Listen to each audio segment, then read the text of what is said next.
Jadi tadi ada beberapa ya catatan poin dari kami terhadap replik itu mengenai kami menganggap itu adalah serangan personal. Gak tahu, gue juga bingung, banyak banget yang diada-adain di Asumsi replik. itu. Besok insya Allah kita akan melakukan meminta perlindungan hukum ya kepada Presiden.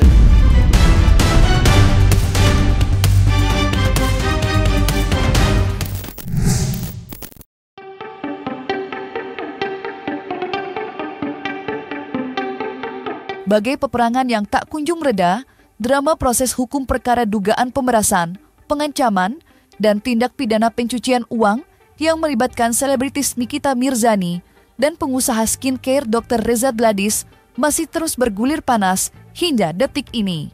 Padahal, proses persidangan perkara ini telah mulai memasuki babak-babak penentuan.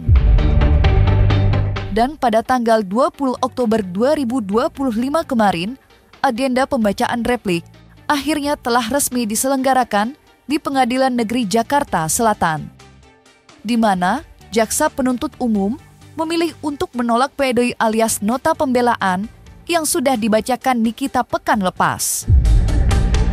Akan tetapi, di tengah perdebatan panas soal penolakan itu, Julianus Paulus Sembiring selaku kuasa hukum Dr. Reza telah muncul dan membawa catatan khusus yang cukup menarik. Lantas, seperti apa hasil analisa Julianus Sembiring terhadap replik jaksa penuntut umum? Jadi pertama yang mau saya sampaikan, saya ini bukan peramal ya.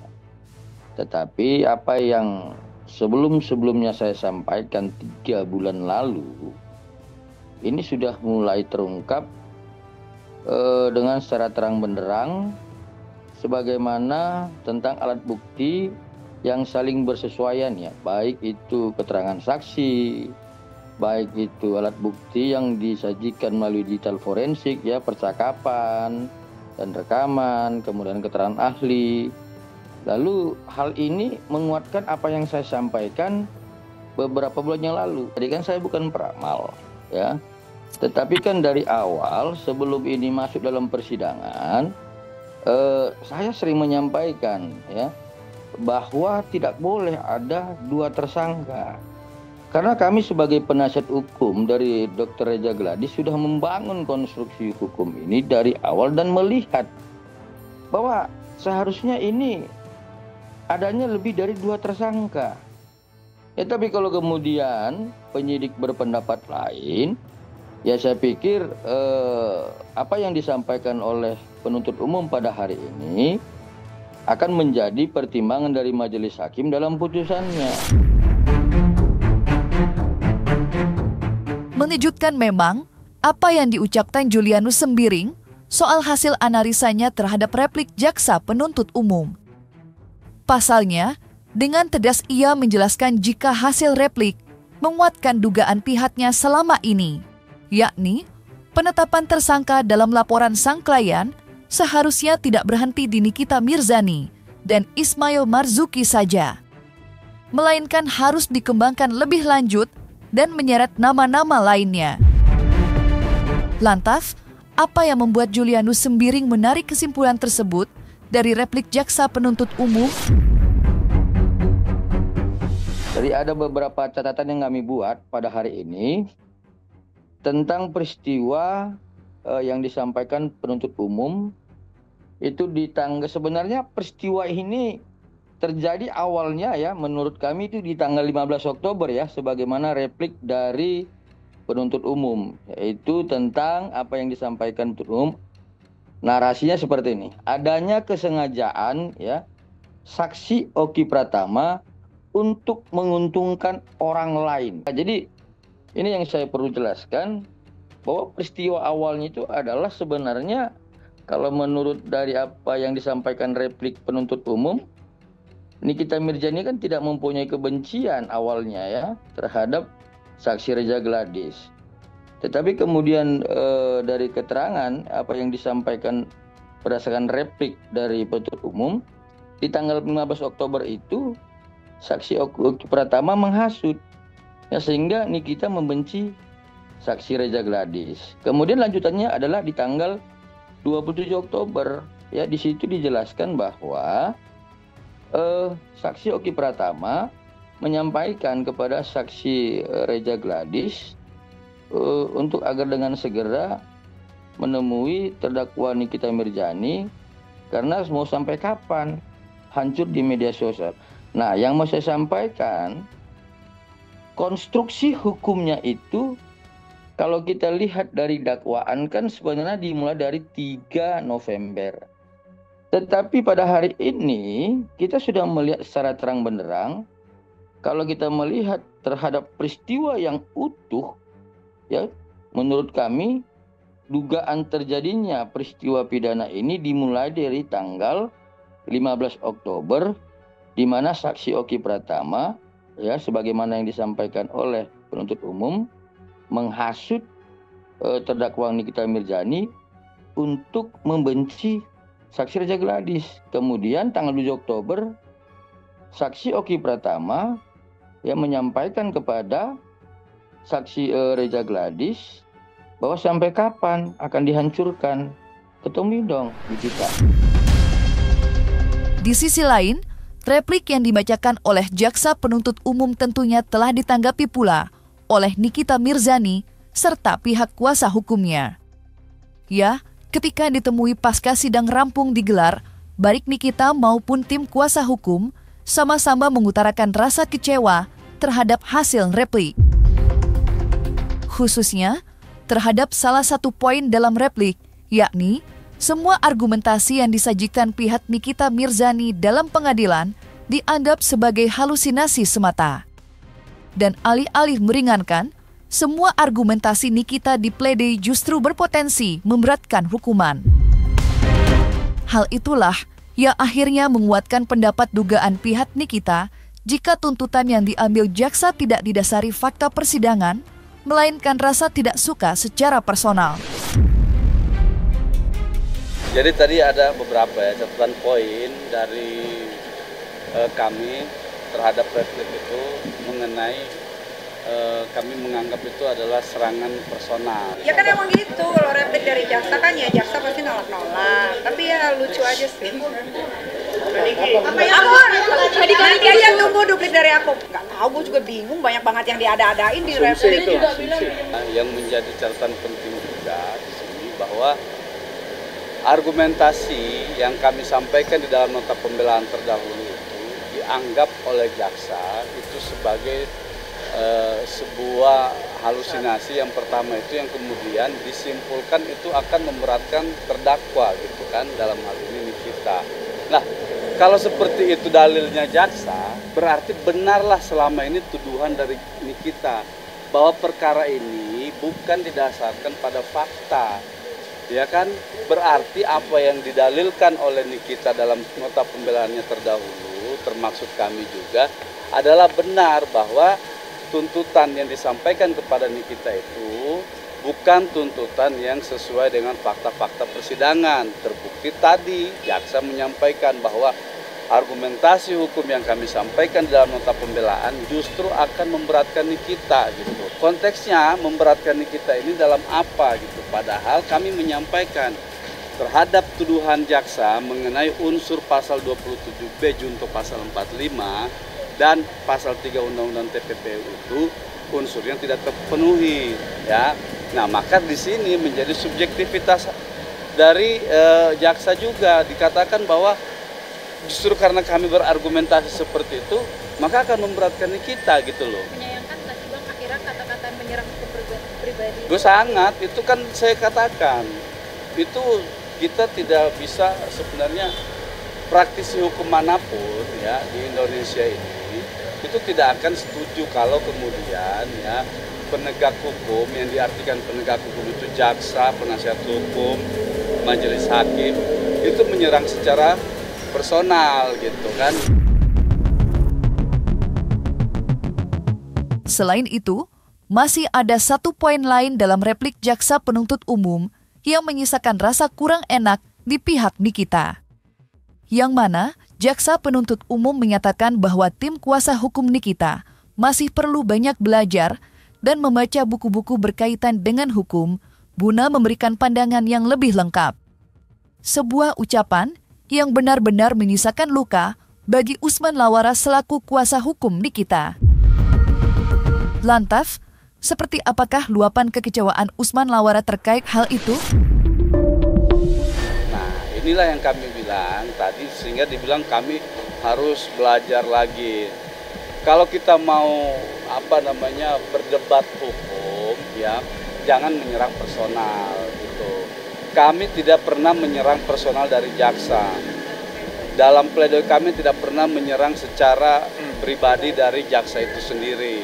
Jaksa yang menangani perkara ini tidak pernah kami bilang bahwa Anda itu harus belajar, bahwa Anda itu harus bekerja lebih bagus. Tidak seperti itu, ya. Nah, kalau kami balas lagi nanti seperti ini, jatuhnya nanti debat kusir. Kami di sini bilang nanti dalam duplik, ya seharusnya jaksa yang harus belajar gitu.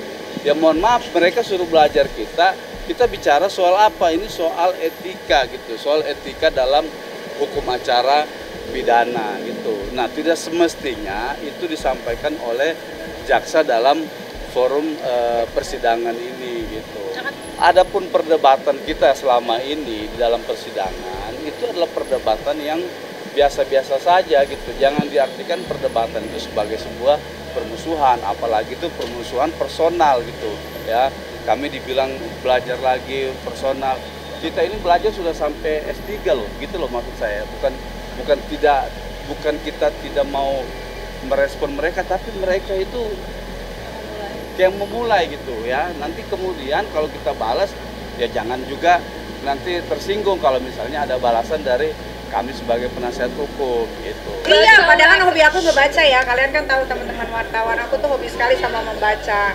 Semua buku aku baca. Inilah yang kami sayangkan terhadap replik jaksa itu, ya, seolah-olah mereka lebih paham gitu, ya. Seolah-olah mereka lebih pinter gitu. Nah, padahal kita dalam hal ini, dalam permasalahan ini mau mencari kebenaran yang sebenar-benarnya gitu. Maka kalau dibilang kami tidak sesuai fakta, bagaimana dengan mereka yang tidak menguraikan fakta yang sebenarnya? Itu dua orang yang ngomong, saksi Sylvia Novitasari, saya masih ingat, saksi Agus Menchandra, saya masih ingat. Mereka berdua ada di mobil bersama-sama dengan Reza Gledis. Tapi versi berikutnya, Reza Gledis bilang bukan di mobil, tapi di rumah. Itu sama keterangannya dengan suaminya At-Taubah ini. Nah, sekarang fakta mana yang kita mau pakai gitu loh. Ya. Kalau kita mau pakai fakta di dalam mobil, berarti ini tidak benar yang di rumah. Kalau kita mau pakai fakta yang di dalam rumah, berarti mobil tidak benar. Kan itu saya bilang. Makanya dalam kesimpulan pledoi kami, tuntutan jaksa itu bertentangan dengan fakta. Sementara itu, Usman Lawara serta tim kuasa hukum Nikita Mirzani tentunya tidak akan diam saja menanggapi banyak perlakuan kurang enak serta sederet kejanggalan yang terjadi selama proses hukum ini berjalan. Buktinya, ketika ditemui pasca agenda sidang kemarin, Usman Lawara menjelaskan bahwa pihaknya akan berkirim surat kepada Kejaksaan Agung serta orang nomor 1 Indonesia, Presiden Prabowo Subianto. Dan lewat surat itulah, Usman Lawara memohon perhatian khusus serta perlindungan hukum yang pasti kepada Nikita Mirzani di tengah proses penuh ketidakpastian ini. Lantas benarkah langkah ini akan dilakukan oleh Usman Lawara tepat pada hari ini juga? Insya Allah jadi. Besok insya Allah kita akan melakukan meminta perlindungan hukum, ya, kepada Presiden, termasuk kepada Kejaksaan Agung juga. Mudah-mudahan besok tidak ada halangan. Besok kami akan berkirim surat ke Presiden. Ya, intinya dalam surat itu kita minta bahwa perlindungan hukum terhadap Nikita atas proses hukum yang dialami dia ini, gitu kan, terdapat beberapa kejanggalan-kejanggalan itu. Nah, kami meminta kepada Bapak Presiden, ya, kepada Jaksa Agung untuk memperhatikan ya, memperhatikan persoalan ini gitu kan, jangan sampai kemudian persoalan ini menjadi presiden buruk bagi penegakan hukum kita gitu. Itu sebenarnya harapan kita, supaya perkara ini diperhatikan, supaya masalah ini tidak berlarut-larut. Dalam arti berlarut-larut itu adalah terkait dengan adanya proses-proses hukum yang menurut Nikita itu tidak menjadi relevan gitu kan. Nah, seperti tadi juga diambil lagi kasus yang tahun berapa, dikupas di sini di dalam pledoi gitu kan. Itu kan persoalan lain, ngapain sih dibawa-bawa ke dalam urusan ini gitu loh. Terlepas dari itu semua, polemik tak berkesudahan yang terjadi memang telah memberikan segudang dampak negatif bagi Nikita. Tak hanya harus menjalani hari-hari di balik kurungan penjara, Nikita pun harus menyaksikan nama baiknya terus dinodai. Namun di balik itu, proses persidangan ini juga menguat kisah positif di hidup Nikita, di mana telah terkuak bahwa selama ini Nikita merupakan sosok yang murah hati dan gemar membantu sesama. Terbaru, dikabarkan bahwa Nikita seringkali mengirim bantuan ke daerah-daerah terpencil. Lantas, seperti apakah penjelasan sang sahabat terkait bantuan yang disalurkan Nikita di Papua? Dan mengapa Nikita nampak enggan memamerkan kebaikan hatinya di media sosial? Alhamdulillah masih, karena kan kebaikan itu ya kalian juga nggak pengen lihat kebaikan ke upload terus ya, dan kita juga nggak mau caper juga, jadi buat apalah kalau kayak gitu dia pulang-pulang. Kemarin juga sempat yang relawan Papua yang suka bawa bantuan Kaniki hadir di persidangan. Itu emang masih rutin ya Kak? Datang. Itu masih rutin ya Kak? Untuk ngasih bantuan ke Papua? Masih. Jumat Berkah juga, itu Kak Icat yang ngurus atau? Sebenarnya sekarang udah ada timnya sendiri yang untuk bagi-bagi, awal-awalnya masih aku. Tapi sekarang kan karena aku juga ada kerjaan, jadi harus bagi-bagi badan. Ya udah. Ada juga THC. Biar kena kalau THC enak aja. Pasti tahu berjalan gitu. Pasti tahu. Nanyain juga, lo udah beresin belum yang Jumat? Udah beres semua. Karena setiap kesana kan ngobrol juga, kita bahas masalah yang bagi-bagi ini, bagi-bagi itu. Udah pada beres belum? Udah, laporan aja. Pasti kan laporan kita harus ada juga.